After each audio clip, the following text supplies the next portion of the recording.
Yes sir. ठीक है, तो चालू करते हैं। मैंने देखा है कि जो सब पार्टिसिपेंट्स हैं कई जगह से आए हैं, and the best part is that in this group I guess सब फील्ड से ही लोग आए हैं। I think almost 90% are health inspectors if I am not wrong, और चीफ हेल्थ इंस्पेक्टर्स, और कुछ इंस्ट्रक्टर्स भी हैं, और आई थिंक एसएससीज भी हैं।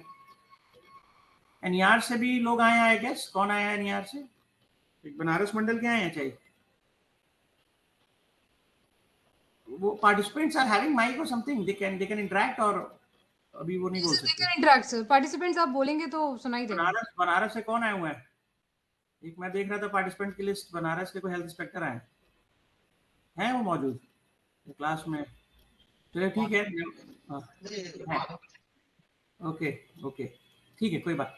सो बेसिकली जो ये सेक्शन आज का ले रहा हूँ मैं, ये हम लोग को ये मैंडेट किया गया था कि कैसे हम लोग को एक सेविंग्स करनी है। तो बेसिकली जब कोविड आया तो ट्रेनें वगैरह कम चली, कम क्या चली, एक बार तो बंदी हो गई थी। उसके बाद हुआ कि कैसे सेविंग्स करें, तो उसके लिए एक चिट्ठी आई थी।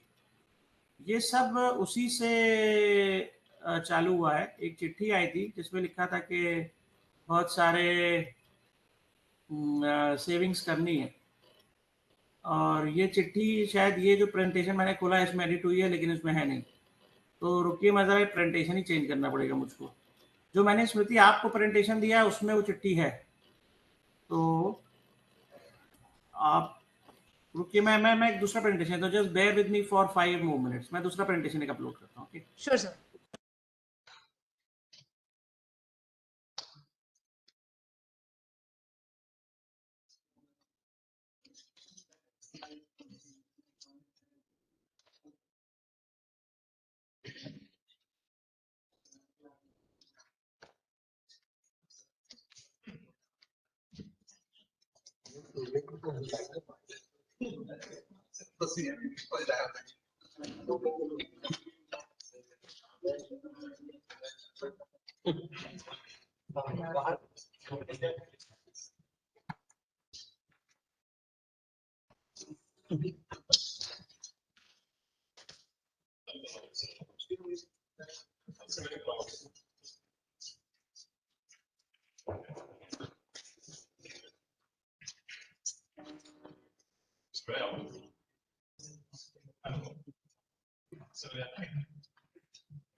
आपका नाम क्या है?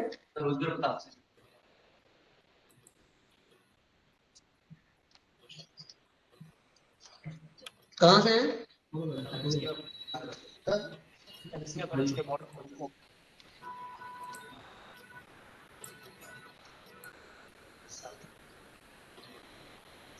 ठीक है, ओके।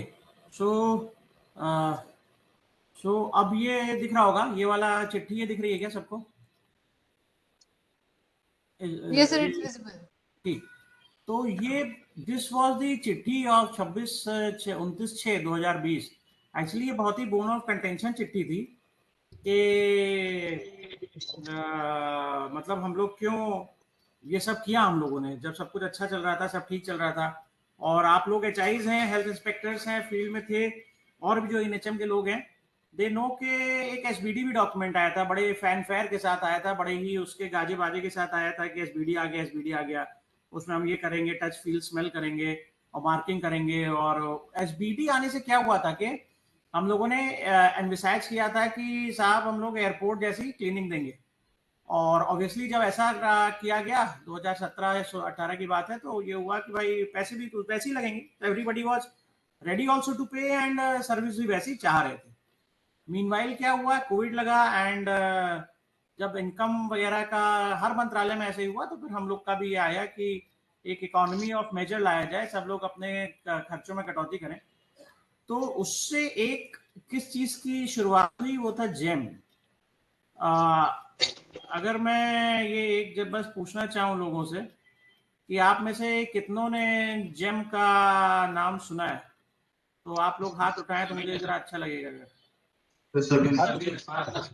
Oh very nice. कि जेम का नाम आप सबने सुना है?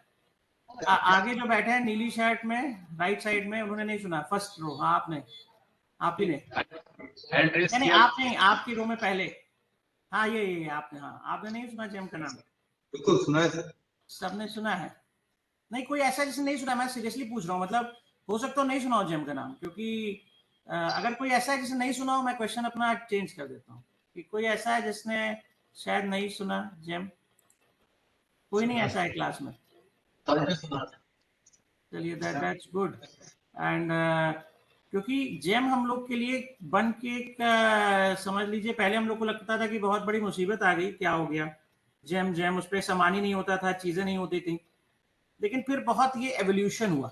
मतलब बेसिकली जेम क्या था, एक गवर्नमेंट ही मार्केट प्लेस था, जो कि आप लोग को, सब लोग आप लोग फेयरली सीनियर लग रहे हैं, तो जो पहले एक डीजीएसएनडी हुआ करता था, directorate general of stores and disbursement, आप लोगों ने शायद इसका भी नाम सुना हो, या स्टोर्स वाले जनरली इसको ज्यादा सुनते थे, हम लोग से तो ऐसा नहीं रहता था।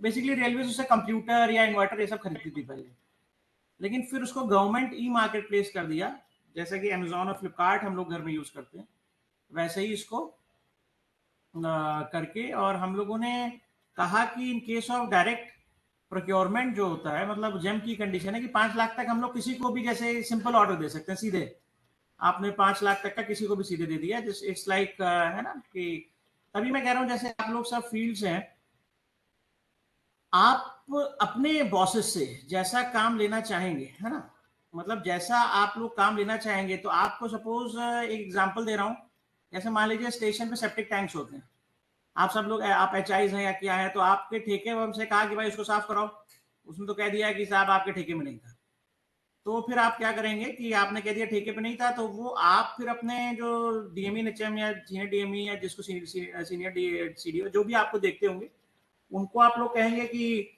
सर इसको कराइए, जरा एक वर्क बनवा दीजिए, वर्क से करा देते हैं, नहीं जैसे टेंडर करा दीजिए या कुछ करा दीजिए। तो आपको ये थोड़ा सा अगर जेम समझेंगे, या ऐसे ही एट लेजर या इस प्रेजेंटेशन में भी बाद में, कि अगर उस वैल्यू 5 लाख से कम होगी, तो वो कोटेशन नहीं करना, मतलब मैं कोटेशन का रास्ता नहीं बता रहा हूँ, मैं जेम का ही रास्ता बता रहा हूँ कि एक टेंडर करने में उसको आसानी ये हो जाएगी कि आप ही जो फर्म लाएंगे कि साहब यही लोकल आदमी है, देखिए ये कर रहा है, ढंग से काम भी कर लेगा, और ये समझा हुआ आदमी है, और इसका देखिए एस्टिमेट है 480, 490, 3 लाख, 7.5 वटेवर, तो और वो जेम से भी हो जाएगा। तो उससे क्या होगा, और जहां ये 5 लाख क्रॉस करेगा, the moment it reaches 6 lakh और 5.5 लाख एंड ऑल, तो फिर आप फिर वो एक टेंडर और लंबी प्रक्रिया और सब कुछ हो जाएगा, हालांकि वो भी जेम से ही होगा, बट तो बस मैं ये शेयर करना चाहता था, क्योंकि एक हम लोग का एक्सपीरियंस था ये, तो हमने सोचा बस ये I thought I share with you people, ये थोड़ा सा एक जेम का जो एक बैकग्राउंड। ठीक, तो जेम के बाद ये आया कि जेम पे पहले हम लोग गुड्स खरीदते थे, केवल गुड्स एंड सर्विसेज खरीदते थे। हेलो, मैं नमस्ते, मैं क्लास ले रहा हूँ, I will call you back. तो जो हम लोग एक पहले जेम पे क्या करते थे, केवल कंप्यूटर्स या गुड्स और ये, फिर ये आया कि भाई सर्विस दीजिए, जेम पे सर्विस खरीदिए। तो हम लोगों ने एक प्री डिफाइंड, एक जेम पे क्या था कि प्री डिफाइंड लिस्ट थी कि साहब ये सर्विसेज हैं, हम लोगों ने सैनिटेशन हाउसकीपिंग डाली तो ये सर्विसेज हैं, और उसकी आगे की इतने ये सर्विसेज आप चूज कर लीजिए। अब इसमें समस्या ये आई कि मान लीजिए जैसे फर्स्ट हम लोग थे इंडियन रेलवेज में ओबीएचएस का आउटसोर्स करने, तो ओबीएचएस एज अ सर्विस था ही नहीं। समझ रहे हैं आप लोग, वो जेम पे वो चीज लेना जो कि है ही नहीं, उसके लिए भी जेम पे फिर तरीका था कि उसकी रिक्वेस्ट डाल दीजिए। सपोज अभी जेम पे मैं देख रहा हूँ कोई कॉन्ट्रैक्ट ऐसा नहीं है जो मंकी लंगूर का कॉन्ट्रैक्ट हो, लंगूर या मंकी के मंकी को भगाने वाले डिवाइसेस का कॉन्ट्रैक्ट है ना। भले ही मतलब कुछ ऐसा हो कि पपेट लगा दे, या ओरिजिनल लंगूर ला के पहले टहलाते थे, एनईआर में टहलाया जाता था आप लोग के यहाँ भी, या जो जैसे। एक्चुअली मैं जानना भी चाहूंगा कि आप लोगों ने क्या मेजर्स लिए आफ्टर द क्लास, जब डिस्कशन होगा, क्योंकि हमारे यहाँ भी मंकीज की बहुत समस्या है। तो बंदर क्या है कि पहले तो हम लोगों ने कटआउट भी लगाया लंगूर का, तो वो बंदर सब देख के पहले तो दूर हो गए, फिर जब समझ गए कि ये कटआउट है, हिलता डुलता नहीं, तो बहुत सारे आए, उन्होंने कटआउट को नोच दिया। तो कटआउट भी चला गया जो 1000-1200 का एक आया था। तो खैर, अगर आप लोग के कुछ ऐसे एक्सपीरियंस होंगे जहां मंकी को आप लोगों ने टैकल किया, तो I will be happy to know. तो जेम पे वो सर्विस नहीं है, तो हम लोगों ने रिक्वेस्ट डाली है कि कोई ऐसे उपकरण, कोई ऐसे इंप्लीमेंट्स, कोई ऐसे सर्विस जो आदमी आए और लंगूर की आवाज ही निकालता हुआ चला जाए, जो अक्सर होता है, बिकॉज अब ये एक मैंडेट हो गया सब कुछ जेम से करना है ना।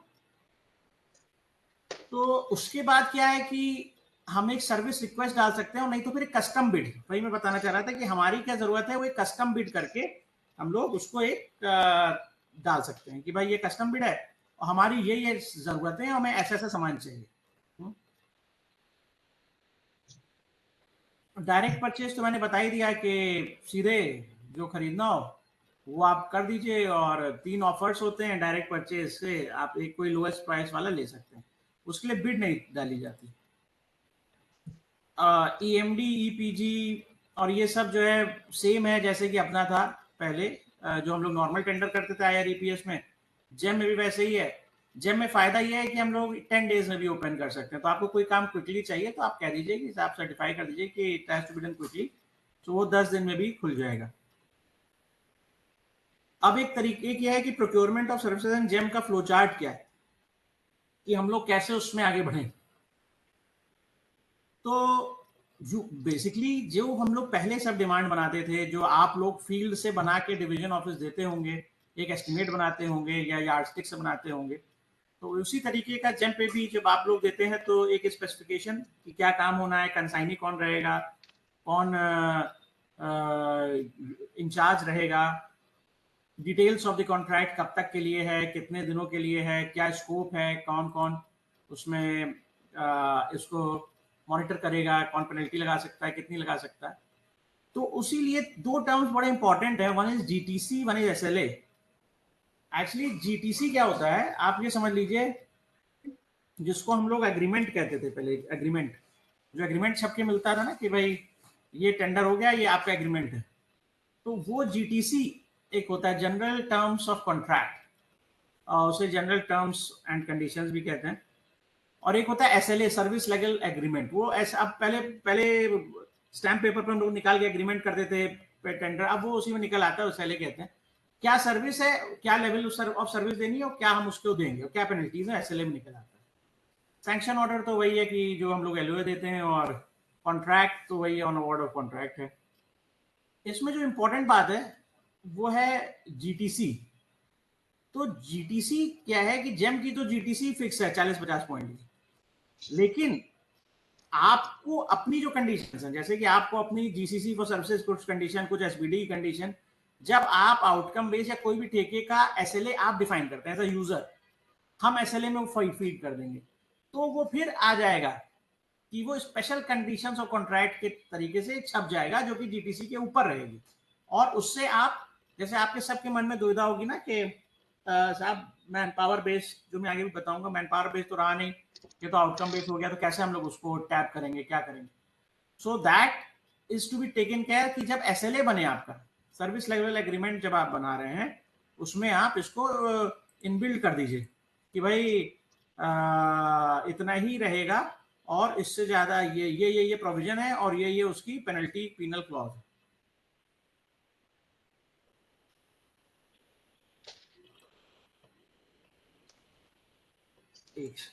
नेक्स्ट, ये एसएलए हो गया। एसएलए वही मैं कह रहा था, कॉन्ट्रैक्चुअल कमिटमेंट। एसएलए की जो ये है, SLA is contractual commitment between buyer and seller. मतलब कि वो क्या चीज हमें देने के लिए बाध्य है, किस पैसे पे बाध्य है, और नहीं करेगा तो हम लोग क्या कर सकते हैं, एसएलए हम डिफाइन कर सकते हैं। पूरा खेल एक कॉन्ट्रैक्ट में जेम के थ्रू एसएलए डिफाइन करने का है। एसएलए अगर टाइटली डिफाइंड है तो रिस्पेक्टिव ऑफ आपका आउटकम बेस्ड कॉन्ट्रैक्ट हो या मैन पावर बेस्ड कॉन्ट्रैक्ट हो या कुछ हो, इट इज ये है एकदम ऐसे, कोई इसमें फाइट नहीं। सैंक्शन ऑर्डर एंड कॉन्ट्रैक्ट वही हो गया कि एलओ जनरेट हो गया और एक कॉन्ट्रैक्ट का डॉक्यूमेंट आ गया। अब आ जाते हैं जनरल बिड और कस्टम बिड। तो मैंने आपको बताया है, ये आप प्रेजेंटेशन में दे दूंगा, आप लोग कभी अपना टाइम के से पढ़ लीजिएगा। ये फील्ड में तो ज़्यादा इंपॉर्टेंट है नहीं, ये उन लोग के लिए ज़्यादा इंपॉर्टेंट है जो टेंडर्स बनाते हो या टेंडर सेल में हो।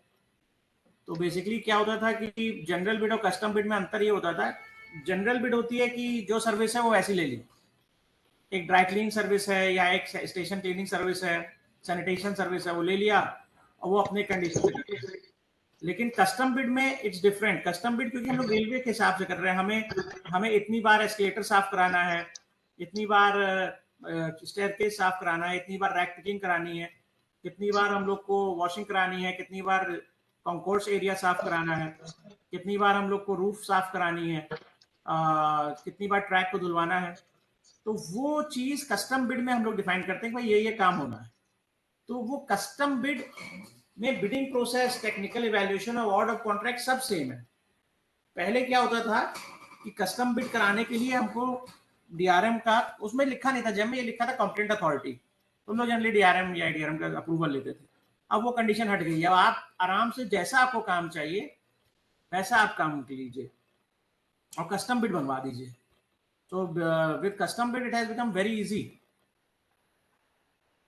अब आ जाते हैं कि मैन पावर बेस्ड कॉन्ट्रैक्ट क्या था और आउटकम बेस्ड कॉन्ट्रैक्ट क्या था। मैन पावर बेस्ड तो सब लोग जानते हैं, जो अब तक कॉन्ट्रैक्ट था वो मैन पावर बेस्ड था।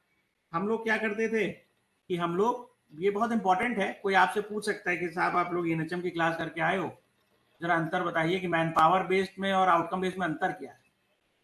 तो मैन पावर जो था,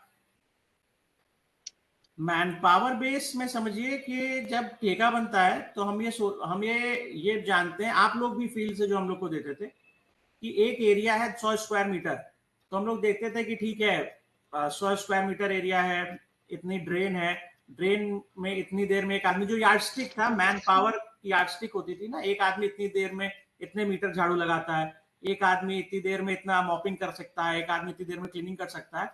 तो हमें 3 शिफ्ट में मल्टीप्लाई करके आदमी की संख्या हम लोग बना निकालते थे, उसको मिनिमम वेजेस से मल्टीप्लाई करते थे, फिर कंज्यूमेबल्स जो लगते थे मशीन की संख्या निकालते थे, फिर उसका और कुछ जो होता है पीएफ एएसआईसी जोड़ जाड़ के मिनिमम वेजेस में हम लोग उसका एक एस्टिमेट बना लें कि मैन पावर, आदमी शक्ति, मानुष शक्ति, the power, the how many men will be deployed, they were the guiding principle in making the estimate and making the tender and the cost of the tender. ठीक, इसमें किसी को भी डाउट होगा please discuss, because this is very crucial. Man power base ये था। Now coming कि outcome base क्या था। अब आउटकम बेस था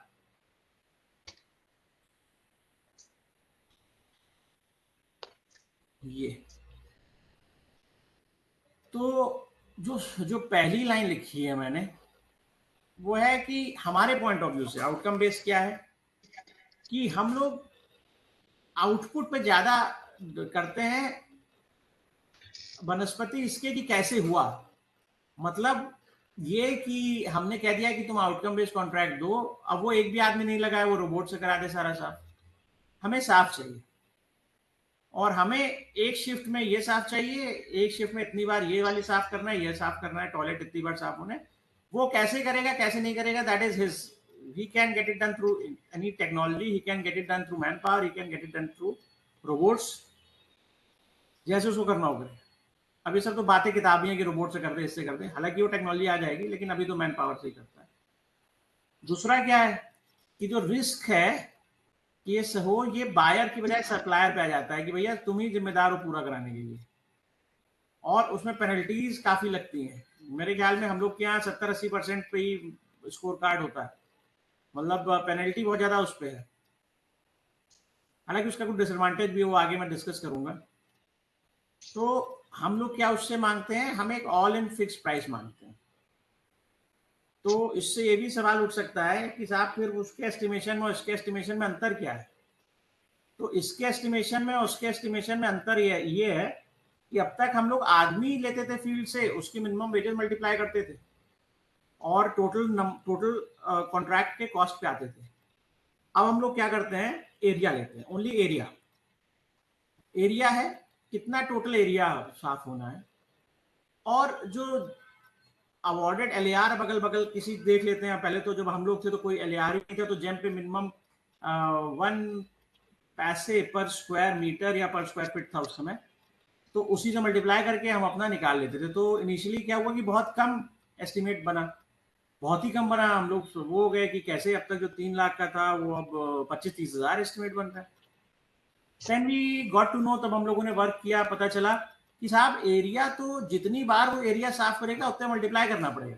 मतलब मेरी बात समझ रहे हैं आप लोग, यू विल अप्रिशिएट कि सपोज आपका क्लासरूम है 25 फीट बाय 30 फीट का, तो ये जो एरिया निकलेगा 450 4500 वटेवर, तो वो एरिया अगर 3 शिफ्ट में साफ होना तो उसको 3 से मल्टीप्लाई कर देंगे। जो ड्रेन का एरिया है, वो ड्रेन की जो लेंथ है, हाँ प्लीज समन कोई बोल रहा है। 3 शिफ्ट में सर 3 बार थोड़ी फिर गंदा हो जाएगा, फिर साफ करें। हाँ तो एस्टिमेट तो आपको कितना बार कर रहे हैं? आवाज तो टूट क्या रही, लेकिन मैं जो समझ पा रहा हूँ आप ये कह रहे हैं कि साहब वो तो हर बार उसको साफ करना है, यही कह रहे हैं ना, कि जैसे गंदा हो जाएगा तो उसको फिर साफ करना है, तो एरिया तो कई गुना हो जाएगा, है ना। यही कह रहे हैं ना कि सपोज एक एक एक टेबल है 4 स्क्वायर मीटर की या 3 स्क्वायर मीटर की, तो अगर उसने दिन में साफ कर दिया या हर शिफ्ट में एक बार साफ कर दिया, तो जब गंदा होगा तब साफ करना होगा उसको।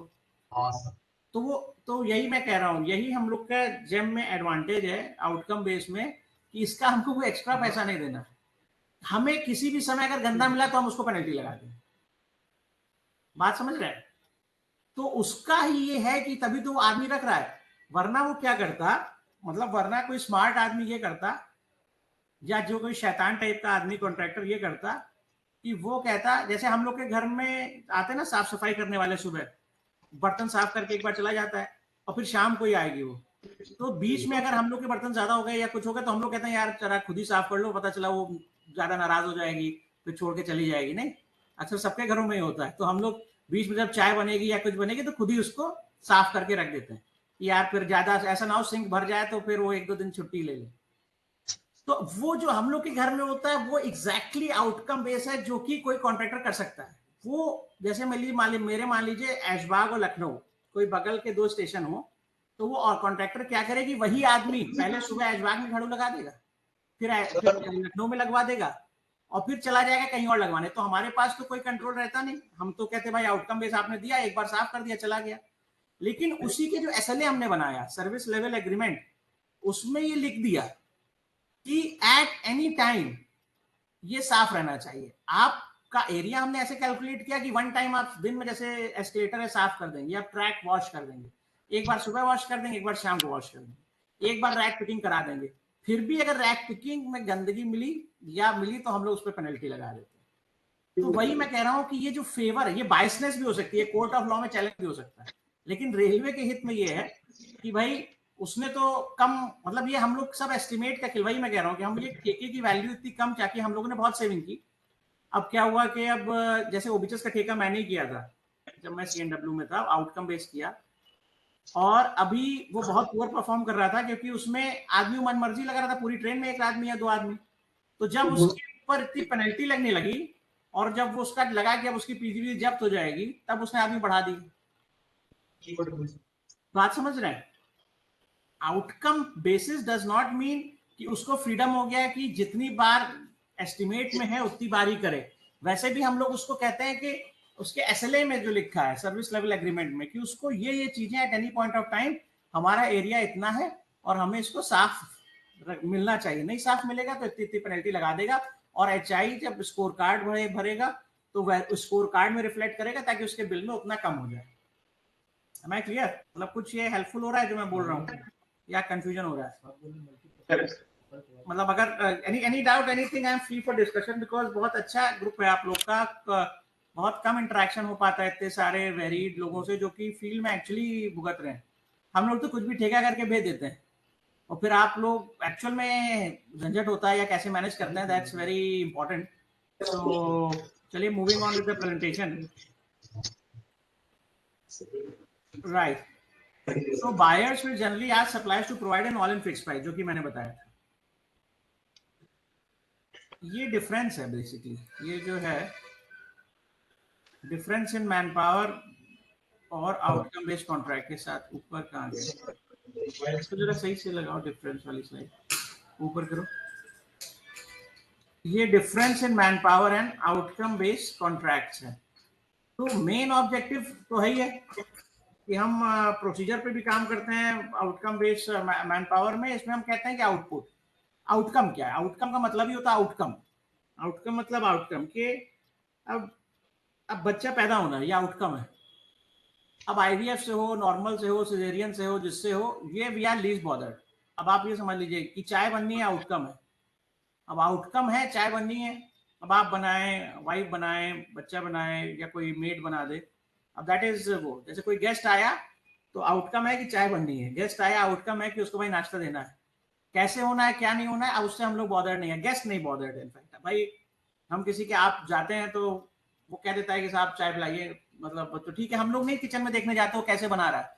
एग्जैक्टली यही चीज आउटकम है कि I am not bothered how you are doing, but if you do it wrong हम वहीं पे पेनल्टी लगा देंगे।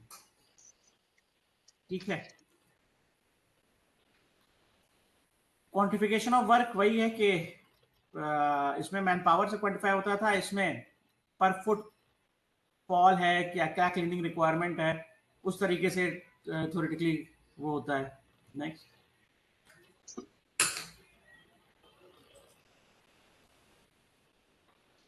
अब एक तुम्हारी एक स्लाइड छूट गई।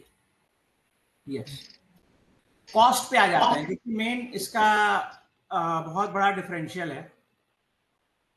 जो हम लोगों ने टेंडर्स किए हैं, जो हम लोग का एक्सपीरियंस है, इट इज एटलीस्ट 50-60% लेस।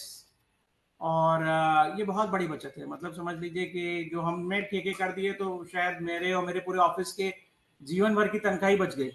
मतलब वो एक तरीके से फ्री हो गई, रेलवे को इतना पैसा बच गया। So it is a very big savings on outcome based contract.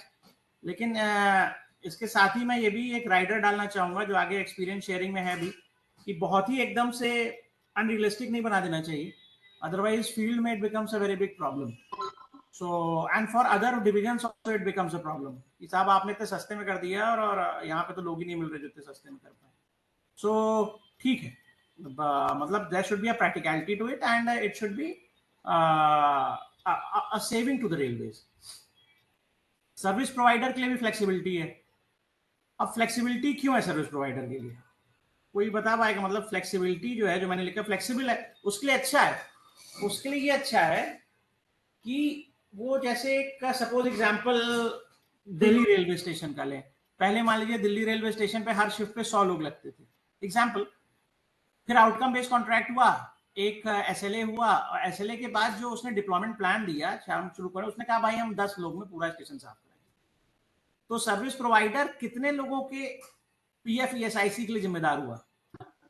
और हम लोग भी एज ए प्रिंसिपल एम्प्लॉयर केवल 10 लोग। अब ठीक है, अब आपने इंस्पेक्शन किया, आपने ड्यूटी किया, आपने कहा साहब ये तो बहुत गंदा है, मुझे नहीं पता तुम कैसे साफ करोगे। उसने क्या किया, अगले दिन 20 लोग लाया। किसी दिन इंस्पेक्शन था, उसने 200 लोग भी लिया एक दिन मार चमकाने के लिए, फिर 10 ले आया। उसको उन लोगों के, समझ रहे हैं आप, he is not responsible for the PF ESIC of those extra people जितने वो ला रहा है। Neither we are responsible for their minimum wages as principal employer.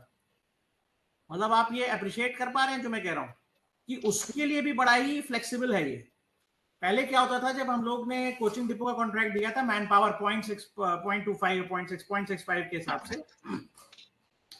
तो वो उसको उतने लोग, मतलब हम लोग जाते थे, कोई भी सीनियर आता था, कोई भी सीडीओ आया या कोई भी आया, उसने इंस्पेक्ट किया तो कहता भाई तुम्हारे कितने लोग लगे, लोग लाओ, कितने लोग प्रेजेंट, ठीक है नहीं, तो उसको एट एनी टाइम वो 200 लोग रखने हैं। अभी क्या है, उसने वही ठेका लिया है 30 लोगों में, मतलब जो उसने किया मैन पावर डिप्लॉयमेंट, तो उसको केवल 30 लोग की जिम्मेदारी है। सफाई नहीं हो रही है तो कभी कभार 200-250 भी लाके साफ कर दे रहा है, that is separate issue, that is between him. वो रेलवे का मतलब नहीं, हमें तो सफाई चाहिए, वरना हम उसका उठा के पेनल्टी कर देंगे। तो इसलिए it is flexibility on both, for contractor also and for us also. हम लोग की मिनिमम, हम लोग की जवाबदेही एज प्रिंसिपल एम्प्लॉयर कम हो गई। नेक्स्ट, टेंडर डॉक्यूमेंट तो सेम ही है, चाहे ऐसा हो चाहे वैसा हो, ज्यादा कुछ वो नहीं है। बस ये है कि tender document outcome based contract का बहुत जल्दी बन जाता है, क्योंकि बहुत सारी चीजें जेम पे ऑलरेडी समझ लीजिए है ही है, उसी को जोड़ घटा करके कुछ कुछ इधर उधर करके हो जाता है। एक क्वेश्चन है।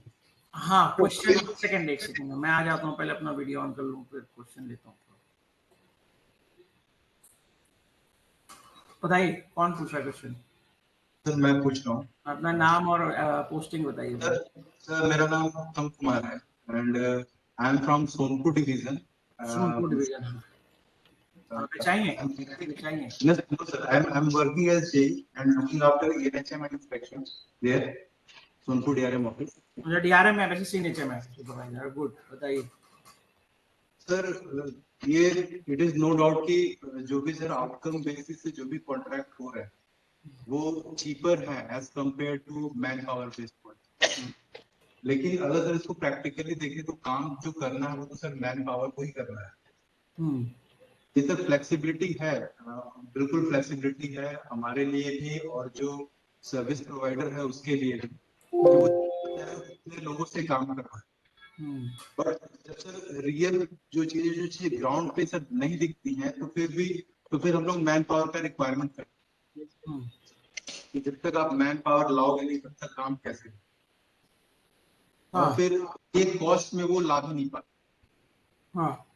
इस कॉस्ट पे सर उसने टेंडर लिया है, सर्विस उस कॉस्ट पे वो ला भी नहीं पाता, तो अल्टीमेटली लॉस सर फिर दोनों साइड हो जाता है। नहीं, दूसरे रेलवे का तो कोई लॉस नहीं देखो, आपकी तनख्वाह आपको मिल रही, सीनियर डीएम को सीनियर डीएम मिल रही है।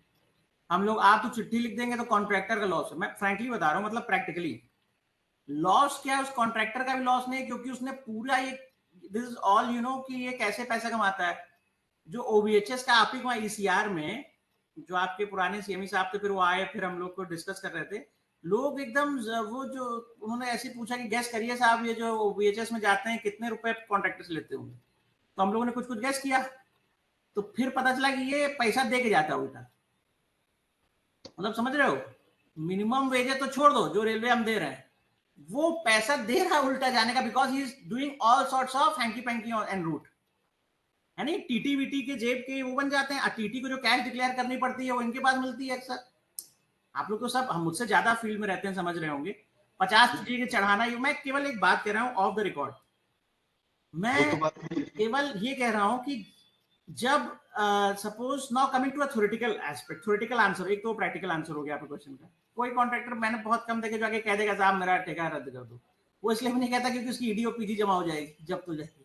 तो वो आपसे ये सिफारिश कर सकता है बहुत ज्यादा कि साहब इसको शॉर्ट क्लोज कर दीजिए हमारा, है नहीं, शॉर्ट क्लोज कर दो, शॉर्ट क्लोज कर दो, ताकि उसका सब पैसा। खैर, answer to your question is कि आपने सपोज कोई ठेका जहां 100 लोग पहले थे, वहां 10 लोगों में आउटकम बेस पे दे दिया। अब ऑब्वियस सी बात है, वो 10 लोग पे ठेका, तो आप उसको एक बार टोकेंगे, 2 बार टोकेंगे, तो अब उसको यही करना पड़ेगा कि कम वॉट में कुछ ऐसी टेक्नोलॉजी लाए, कुछ आदमी लाए, कुछ आदमी बढ़ा दे, एक शिफ्ट में बढ़ा दे, या घंटों वाइज हायर कर ले, समझ रहे हैं। उसके पास बहुत फ्लेक्सिबिलिटी है, क्योंकि वो उसको ये चीज तो उसने रेलवे से करार किया है ना कि उसको एसएलए यही है कि हमको आउटकम देना है उसको, उसने क्यों इतने कम पे लिया। और ये हमेशा आउटकम बेस में होता है कि मिनिमम एक पैसे पे 10 कंपनियां टाई होती हैं। आपने अगर टेंडर दिया होगा कि हमको पहले ही पता है कि कितने पे टेंडर दिया जाएगा, बिकॉज जो मिनिमम है 1 पैसा पर स्क्वायर फुट से नीचे कोई कोट नहीं कर सकता, वो सब लोग मिनिमम देख के उत्तर कोट कर देते हैं। और फिर उसी में जेम ऑटोमेटिकली अलॉट कर देता है. So they have their means and ways of earning, and contractors are much smarter than us. हम सब लोग जितने बैठे हैं, हम लोग अपने आप को बहुत सारा काबिल समझ लें, लेकिन हम उतना सारे काबिलियत के लोग नहीं है, क्योंकि वो ठेकेदार हम लोग से बहुत काबिल है. हम ही लोग को बताता है साहब मैं तो मर रहा हूं, और वो फिर अगली बार भी ठेका करेंगे तो वही उत्ते पे आके ले लेगा. अरे भाई जब तुम मर रहे थे, और नहीं तो तुम्हें कौन बोला ये दोबारा लेने के लिए? बात समझ रहे हैं? अल्टीमेटली क्या होगा? अल्टीमेटली तो ये होगा कि स्टेशन गंदा होगा, पैसेंजर कंप्लेन आएगा, और फिर वापस अल्टीमेटली ये होगा कि अगर ये स्कीम नहीं चल पाएगी, अभी तो हार्डली 1 साल हुआ है, आउटकम बेस 1 साल हुआ, ठेका देते हुए रेलवे को, मैकेनिकल डिपार्टमेंट को ठेका देते हुए मेरे ख्याल में 12 साल या 10 साल हो रहे होंगे.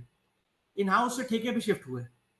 तो अब आप ये समझिए, this system is a challenge to a 10-year-old system.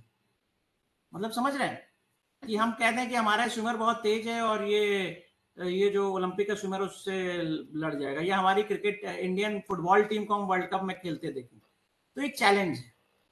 अगर ये सिस्टम नहीं ठीक होगा तो एक बोर्ड की चिट्ठी आने की तो देर है, 8-10 जोनें लिखेंगी या 2-4 जोन भी लिख देंगी, और एक जैसे पहले चिट्ठी आई थी कि आउटकम बेस हो, जो मैंने आगे लगाई है, एक चिट्ठी आ जाएगी कि this is all nonsense, and आप वापस मैन पावर पे कीजिए, है नहीं?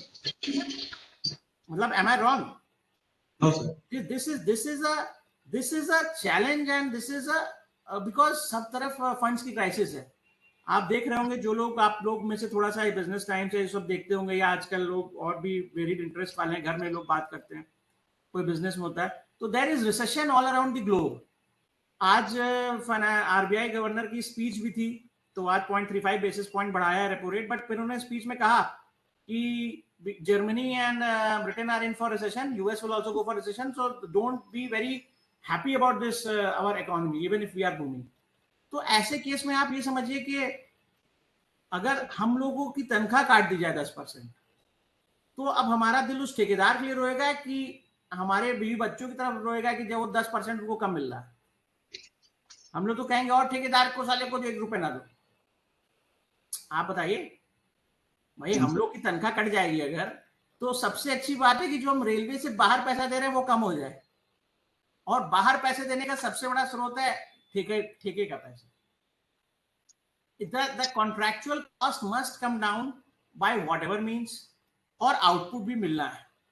ये बात जरूर है जो आपने कही, विच इज वेरी पर्टिनेंट, कि एसबीडी जब होता था तो वाकई में इफरात आदमी दे दिए गए थे.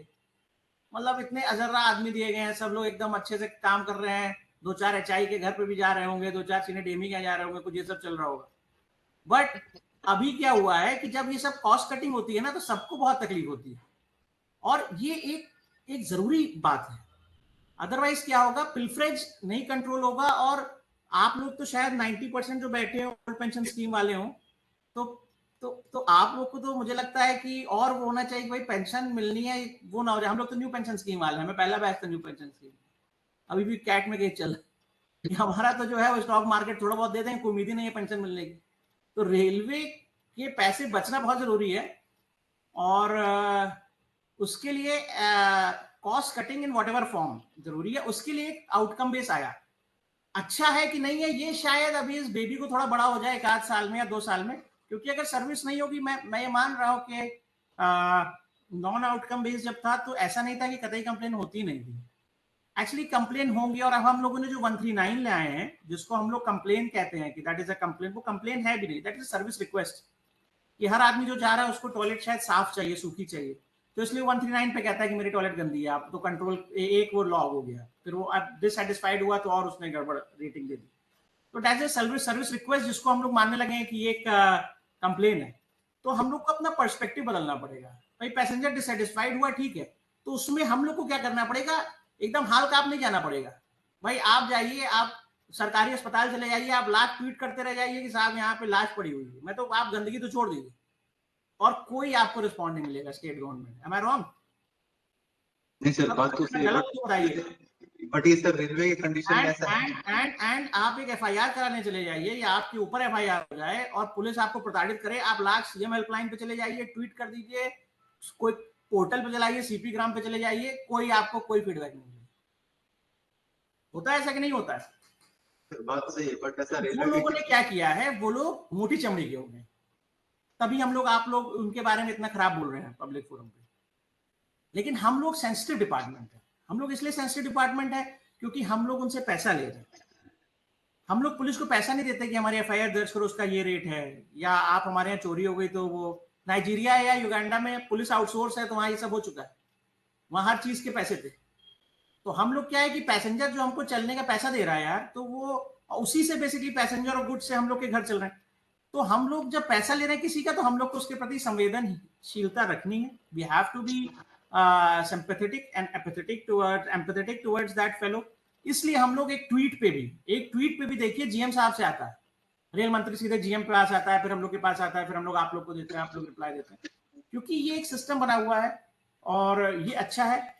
बट उसमें मेरा एक पॉइंट ऑफ व्यू है कि हम लोग नंबर ऑफ कंप्लेंट्स से ना परेशान हुआ करें, ना अपने नीचे वालों को परेशान। मैं अभी अपने नीचे वालों को परेशान नहीं करता हूँ। मेरा ये व्यू है कि रेल मदद आई है, आप टिकट के पीछे छाप रहे हैं, सब लोग पढ़ रहे हैं, समझ रहे हैं, तो और कंप्लेनें बढ़ेंगी। और वो कंप्लेन नहीं है, वो सर्विस रिक्वेस्ट है। The moment we start treating this rail Madad and any type of this system, जैसे किसी ने कह दिया साहब पानी नहीं भरा, किसी ने कह दिया कि रेलवे स्टेशन गंदा, दैट इज सर्विस रिक्वेस्ट। कभी ऐसा नहीं हो सकता कि हर चीज जो साफ हो गई हमेशा साफ रहे। और कितनी साफ रहे? मेरे हिसाब से आपकी टेबल साफ हो सकती है, आपके हिसाब से मेरी टेबल गंदी हो सकती है। इतने सारे पेपर आप देख रहे हैं, कहेंगे यार कैसा आदमी था ये, इतना चला ये ऑफिस करता, बताओ एक पूरा बोझा ला दे पेपर टेबल पे। और मेरे हिसाब से हाउस कीपिंग है, मेरे हिसाब से लग रहा है कि साफ है। तो this is a perspective also.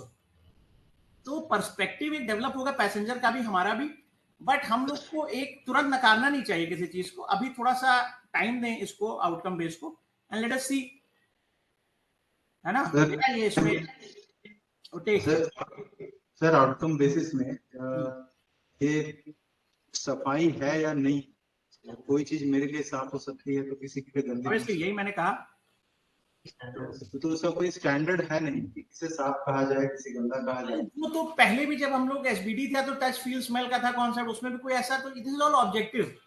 तभी तो एचआई को राजा कहा जाता है स्टेशन का, राजा सीनेडेमी नहीं है, और राजा कोई और नहीं, जो हेल्थ इंस्पेक्टर्स हैं, इसी कारण से। तो ये ऑब्जेक्टिविटी रहने दीजिए। अगर अगर किसी जॉब में कोई ऑब्जेक्टिविटी नहीं रहेगी तो उस जॉब को करने का मजा खत्म हो जाएगा, है? जैसे सबकी बत्ती जब सरकारी सर्वेंट की उतार ली गई है तो सब आईएएस आईपीएस को उतना मजा नहीं आ रहा है क्योंकि बत्ती उतर गई। तो अब वो वही है, सब्जेक्टिविटी थोड़ी सी जॉब में रहे। और वही है, फिर खुदा देख रहा है ना ऊपर वाला कि आप कितनी ईमानदारी से काम कर रहे हैं। Answerable we have to be to God. ये तो ठीक है, आज हमने 10 से 5 नौकरी कर ली, मैंने आपका क्लास ले लिया, मुझे 1000 रुपए मिल जाएंगे, आप लोग ने भी कह दिया चलो ठीक है, आया है जबरदस्ती जमालपुर भेज दिया गया, मनी मन में सब ये सोच रहे हूँ कहाँ फंस गए, ठंडक है, बकवास शहर है। बट मैंने वहां 4 साल गुजारे, it's a very good place. आप लोग कभी पीछे हिल्स पे भी सुबह घूम के आइएगा तो अच्छा लगेगा। I mean it's not that bad place. And अच्छा हुआ कि हेल्थ इंस्पेक्टर्स वगैरह भी आए, बिकॉज जनरली हम लोग मैकेनिकल वाले ही वहां आते। तो it's a good place. And इसीलिए मैं कह रहा हूँ कि आउटकम बेस को सिरे से नहीं निकालना है, इसके जो चैलेंजेस है उनको कैसे ओवरकम करना है वो देखना है। और ये बात ठीक है कि एकदम से किसी को, जैसे कि आपके जो एक प्रश्न का और ये भी जवाब है कि जैसे आप लोग उस पर पेनल्टी लगाते हैं, तो अगर आपको लग रहा है कि यार ये बहुत फाइट मार रहा है, उसने बहुत कम पे ले लिया है इसी का एकदम, तो थोड़ी पेनल्टी में आप लोग गुंजाइश कर सकते हैं कि ठीक है आज तुम्हारे में कम लगा रहे हैं, लेकिन देखो इंस्पेक्शन जब भैया तो अच्छा से कर देंगे। तो थोड़ा सा ह्यूमनिस्टिक एंगल लेके अगर चलेंगे तो दैट इज गुड। एंड तभी कुछ विन विन सिचुएशन होगी। एकदम से लकीर के फकीर बनने पे इट विल बी टफ। अच्छा सर, एक क्वेश्चन और था मेरा, बताइए। सर कल एक सर आए थे, वो जीसीसी पढ़ा रहे थे, और सर जीसीसी पढ़ा रहे थे, तो उसमें उन्होंने बोला था कि आप कुछ ऐसा उसमें डाल सकते हैं जो जीसीसी में ना हो, as a special condition of contract में। क्या सर इसमें ऐसा डाल सकते हैं कि this much of area must be clean by 1 person, और एरिया हमें पता है स्टेशन का, तो हम इनडायरेक्टली मतलब डायरेक्टली मैन पावर न डिफाइन करें। हाँ, तो आपने इनडायरेक्टली मैन पावर डिफाइन करते हैं, वो आप डाल सकते हैं, लेकिन फिर आप विजिलेंस को जवाब देंगे, वो भी आप करेंगे।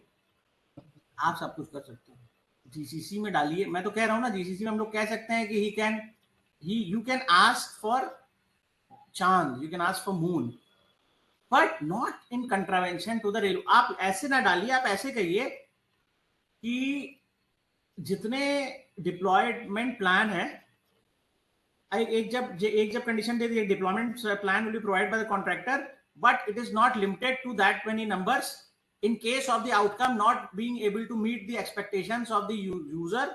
The deployment plan needs to be varied from time and again. समझ रहे हैं? सर मिनिमम रिक्वायरमेंट का कुछ डाल सकते हैं कितना? मिनिमम रिक्वायरमेंट नहीं, आउटकम बेस है ना, वो तो कह देगा कि मैं एक मशीन इजाद कर दी है, मैं सब उसे साफ कर दूं। और ऐसी मशीनें हैं भी, आप अगर अमेजोन पे जाएंगे 25-26 रुपए का इतना बड़ा आता है, गोल सा रहता है, वो पूरे घर में आप चले जाइए ऑन करके उसको, जब वापस आएंगे तो पोछा लगा चुका होगा पूरा। तो भाई मिनिमम मैन पावर उसके लिए जीरो रिक्वायर्ड है। आप लोग डालिए, बहुत 1-2 साल पुरानी टेक्निक है। तो वो जो है दिस इज देयर। अभी क्या हो रहा है, प्रॉब्लम मैं बता रहा हूं क्या प्रॉब्लम ये है कि वही ठेकेदार हैं जो आउटकम बेस में भी एक्सपर्ट्स बनना चाहते हैं, इज इट नॉट? आप लोग तो देखे होंगे, घूम फिर के वही लोग आउटकम बेस भी ले लिए हैं, जबकि आउटकम बेस जो बना है that is for a technological driven firm. कुछ ऐसी फर्म्स जिनके पास कुछ ऐसी टेक्नोलॉजी है जिससे कि आदमी कम हो जाए। मतलब जैसे एक एग्जांपल, वैसे मैं थोड़ा रिसर्च पे इंटरेस्टेड रहता हूँ, तो ऐसा है कि जैसे आपका स्टेशन है, उस पर आप IR सेंसर लगा दें कहीं कहीं कि जहां पे भी गंदा हो रहा हो वहां पे एक बीप हो जाए, वो देख ले इमेज इंटेलिजेंस से, और एक HI के पास या उस ठेकेदार के रिप्रेजेंटेटिव के पास मैसेज आ जाए कि यहाँ पे गंदा हो गया। तो केवल उसको 2 आदमी चाहिए होंगे जो भाग भाग के केवल वही साफ करते रहेंगे, उसको तो 10 आदमी भी नहीं चाहिए होंगे। प्रॉब्लम अभी ये हो जाती है कि हम लोग को पता ही नहीं चलता कि गंदा कहाँ हुआ तुरंत। मतलब पता तो चलता है, लेकिन तब पता चलता है या तो वहां बहुत ज्यादा गंदगी हो चुकी होती है या उस एरिया को देखा ही नहीं गया होता है। मतलब इसको टेक्नोलॉजिकल ड्रिवन करना है तो ये बहुत सक्सेस हो जाएगा, एंड कई जगह पे है ये बहुत ज्यादा सक्सेसफुल।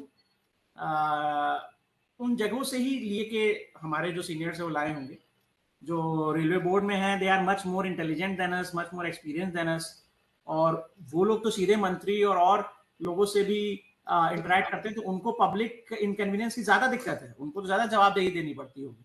तो I believe that in their trust and their this thing they have taken a sound decision, but yes it is upon us. एक तो हम लोग खुले मन से उसको आउटकम बेस्ड को ट्राई करें, एक कोई वो ना रखें, क्या नाम है, प्रेजुडिस। इन प्रेजुडिस हिंदी में क्या कहते हैं, एक प्रेजुडिस है ना, जैसे कि किसी के विषय में एक धारणा बना लेना कि ना बनाए कि यार आउटकम बेस में तो आदमी रहते ही नहीं है तो ठीक नहीं होगा, ठीक है। अगर ये बना लेंगे मन में तो थोड़ा सा जाने ना, बात जमेगी नहीं।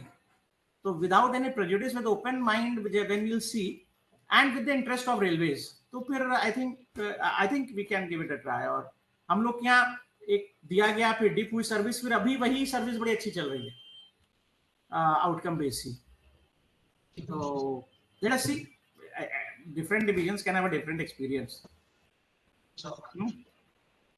आगे बढ़े प्रेजेंटेशन में, stop and then slide, या तो ये तो पोर्टल था ही, ये तो डिस्कस हो गया था कि उसका IRPS होता है, इसका जेम होता है। नेक्स्ट सर, या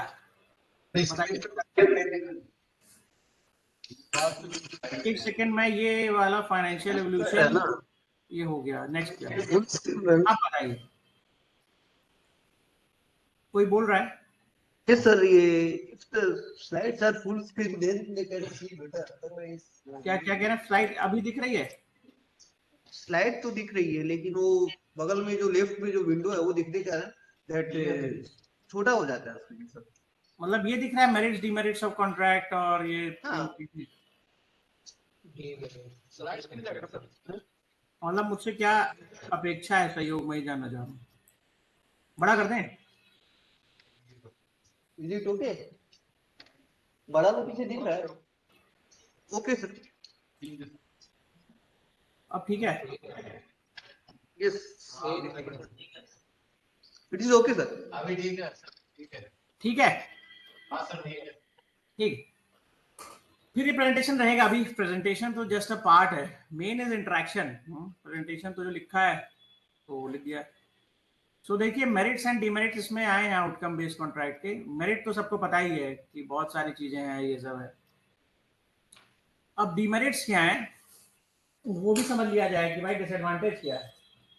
तो डिसएडवांटेज ये है कि जो बात कही इन्होंने पहली कि due to less manpower deployed by the contractor quality issue में अराइज, जो कि डिसएडवांटेज है। भाई जो चीज पहले 100 आदमी में होती थी वो कह देगा कोई हम 20 आदमी में करेंगे, 10 आदमी में करेंगे, दैट बिकम्स अ इशू ना।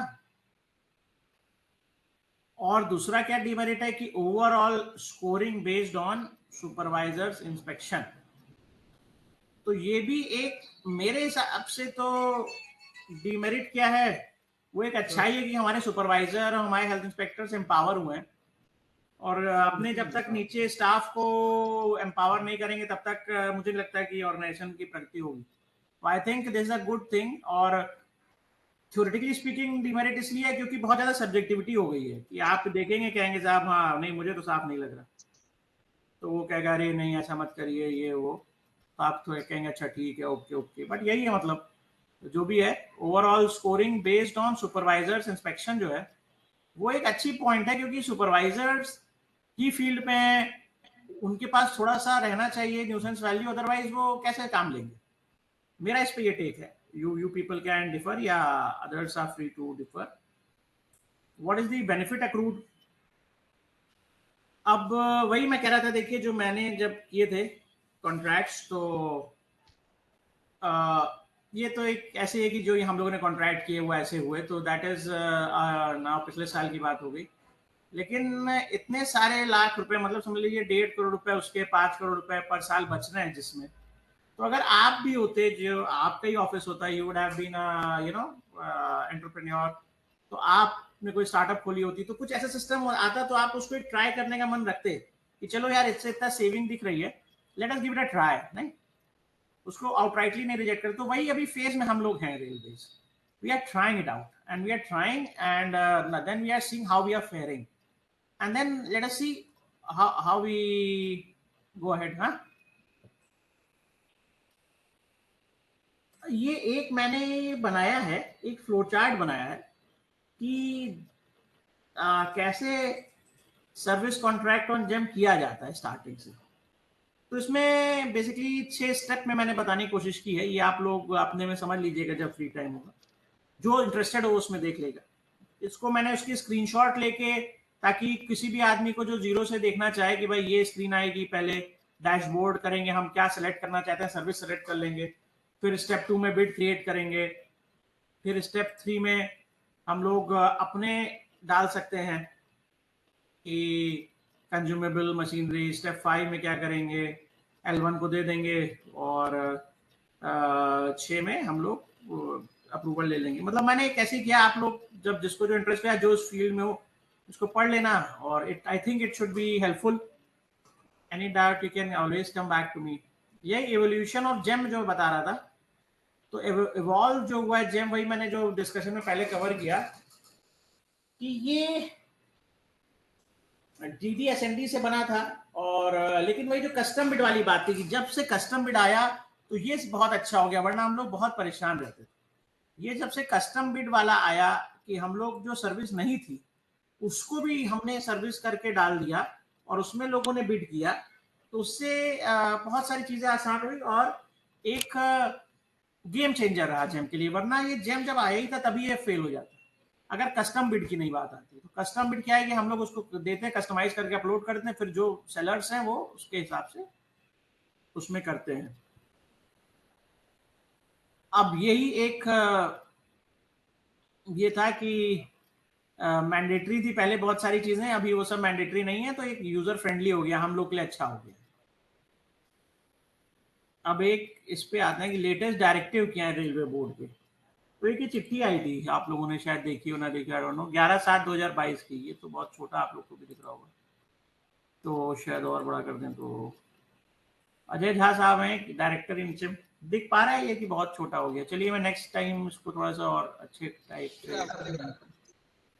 तो इसमें इन्होंने कहा था कि मतलब बहुत सारी कुछ रेलवेज ने रिप्रेजेंट किया था जनवरी में या फरवरी में कि क्या उसको टेंडर को एकदम जरूरी है, मैंडेटरी है, तो क्या करना है टेंडर। तो it is reiterated that after the instructions tender is not required, tender is not required to specify manpower proposed to be deployment as all aforesaid mechanized cleaning contractors are to be issued outcome basis specifying all activities with suitable। तो इन्होंने इसमें जैसे वही जो आप बात कर रहे थे ना कि साहब हम लोग किसी ना किसी तरीके से कुछ उसमें फंसा दे मामला, तो then that becomes a contravention. और देखिए अभी कितने दिन ही हुए हैं इसको, 11/7 की चिट्ठी है और 11/12 भी नहीं हो, 5 महीने भी नहीं हो। सो अभी थोड़ा सा it's too early to call something not वो, मतलब इसी चिट्ठी को मैंने थोड़ा सा वो करने की कोशिश की इसमें कि the service provider shall provide a deployment plan along with quoting a lump sum amount. मतलब आप डिप्लॉयमेंट प्लान एक ले लीजिए, कहाँ कहाँ वो कितना डिप्लॉय करना चाहता है वो जरूरी रहता है, उससे आपका एक थोड़ा सा ठीक रहता है। आप लेकिन ये मत कहीं लिखिए कितने आदमी इतने रहेंगे या इतने आदमी रहेंगे कि नहीं रहेंगे, उसी को लिखते दीजिए कि हम इतने दे देंगे। और यही एग्जाम्पलरी पेनल्टी एक इंपॉर्टेंट चीज है। अब यही वो बात हो जाती है, कुछ बहुत अनरियलिस्टिक हो जाएगा तो भाग जाएगा तो क्या होगा, भाग जाएगा तो फिर दोबारा कॉन्ट्रैक्ट होगा। अब कोई ऐसा आदमी आएगा जो और नॉर्मल, और फिर वो अच्छे रेट लेगा, तो जब तक लोग बेकार बकवास एकदम रेट लेते रहेंगे तब तक ये प्रॉब्लम आएगी। और जब वो पता चल जाएगा कि एक आध लोग इसमें फेल हो चुके हैं तो फिर नेक्स्ट आदमी अपने आप ही वो करेगा नहीं। चलिए, एक ये मैंने स्लाइड बनाई थी कि हम सब लोग इनएचएम से जुड़े हुए हैं इन वन वे और दी अदर, तो क्लीनिंग और सैनिटाइजेशन बराबर नहीं है। क्लीन सरफेस को ट्रीट करना कि माइक्रो ऑर्गेनिज्म भी मर जाए वो सैनिटाइजेशन है। ये हम सबको एक मुझे अच्छी डेफिनेशन लगी थी, कहीं नेट पे मैं देख रहा था तो मैंने सोचा शेयर करेंगे, और मैं हमेशा अपने एक प्रेजेंटेशन में इसको जोड़ देता हूँ। एंड मुझे अच्छा लगता है कि एवरीबडी मस्ट नो कि हम लोग से कोई पूछ ले भाई सैनिटाइजेशन और क्लीनिंग में क्या अंतर है। जैसे हम लोग हमेशा क्या कहते हैं, नाली को क्लीन कर दो, ड्रेन को क्लीन कर दो। ड्रेन को ये नहीं कहते सैनिटाइज कर दो, क्योंकि ड्रेन क्लीन ही हो सकती है, उसको माइक्रो ऑर्गेनिज्म लेवल तक उसको डिसइंफेक्ट नहीं किया जा सकता। लेकिन कपड़े सैनिटाइज हो जाते हैं, हाथ सैनिटाइज हो जाते हैं, भाई साबुन से धो लिया कहेंगे, फिर भी हम सैनिटाइजर भी डाल रहे हैं ना। एक ये भी फोटो बड़ी अच्छी है। अब देखिए ये 2 इंटरनेट की फोटो है। अब इसमें कुछ कहने की जरूरत ही नहीं कि ये हाउसकीपिंग है अच्छी कि नहीं है। मतलब वही मैं कह रहा हूँ ना, जो सब्जेक्टिविटी वाली बात थी कि अब इसके लिए इन पिक्चर्स में, इस ऑफिस में या इस वर्कशॉप में कहीं बस चीजें ढंग से रखने तो हम लोग कहेंगे हाँ बहुत अच्छा इंप्रूवमेंट हो गया। और फिर अगर वो वही आदमी कह पाएगा जिसने ये पहले की स्थिति देखी होगी। हाँ, जिसने सीधे सही स्थिति देखी होगी तो वो और एक्सपेक्ट करेगा। वही मैं कह रहा हूँ, एक्सपेक्टेशन बहुत बढ़ती है एंड वही वो सब्जेक्टिविटी एक है ना। उसके बाद तो मेरा तो ये खत्म हो गया एंड सो आई जस्ट, अभी भी मेरी स्क्रीन दिख रही है तो अब ये स्टॉप शेयरिंग कर देता हूँ और कैमरा ऑन कर लेता हूँ। एंड आप लोग बताइए भाई क्या हाल चाल है, कैसा लगा, क्या है, और बताइए कुछ डिस्कशन कैसा लग रहा है। किसी का कोई अच्छा एक्सपीरियंस, किसी ने बंदर भगाने के लिए कोई बढ़िया काम किया है कहीं, and he can share with me, या यहाँ सबसे